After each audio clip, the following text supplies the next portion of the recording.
Always remember na may pamilya kang naghihintay sa'yo. Kaya huwag kang makipagkarera, huwag kang mag-overtake sa blind spot, at iwasan mo mag-cellphone habang nag-drive. Huwag ka rin mag-tailgate at iwasan mo tumabi sa malalaking truck. Paunahin mo yung mga nakikipagpunahan at sinitin mo yung gustong sumingin para di naman sa wrong page. At kapag inaalpog ka, pag-park ka saglit at umidlip kasi mas okay na marito sa pupuntahan kaysa naman sa di ka na makarating.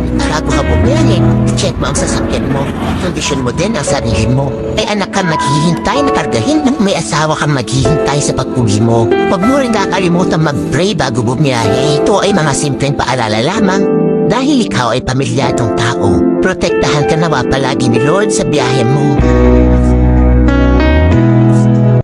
Ito ang mga bagay na dapat lagi mong sinasabi sa iyong mga anak. Huwag matakot sa failure. Kapag may failure, may lesson yan. Yun ang tandaan mo. Guide mo yan sa pagbuti ng buhay mo. Magdasal at humingi palagi ng guidance sa Diyos. Kung may makikilalang tahimik at hindi umiimik, mag-ingat sa kanila dahil sila ang klase ng mga tao na totoong nag-iisip. Matutong tumanggap ng kritisismo at papuri sa buhay na ito. Tandaan, ang isang halaman ay kailangan ng araw at ulan. Alam ng matalinong tao kung ano ang sasabihin, pero mas matalino pa rin ang isang tao kung kailan ito sasabihin. Huwag mong isipin na kung ang isang tao ay hindi umimik. Huwag mong iisipin na hindi niya alam ang nangyayari. Sa buhay na ito, ang mga totoong tao ay mga taong kakaunti ang kaibigan. This should work.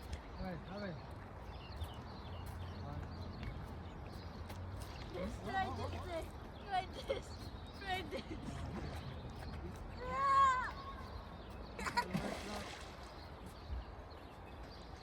No, this will work. Enough. This will work.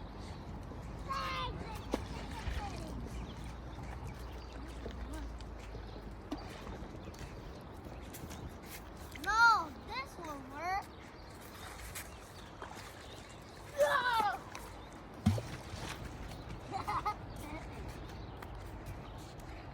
Try this.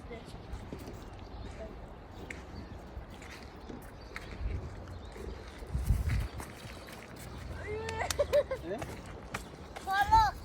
Look at the crystal! What? It's not a crystal. Can you see? Yeah. Oh. Hi!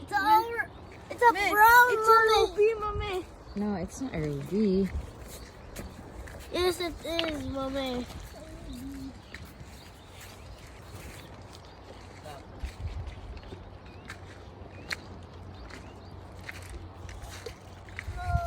Oh, giant crystal. Yes, Brad.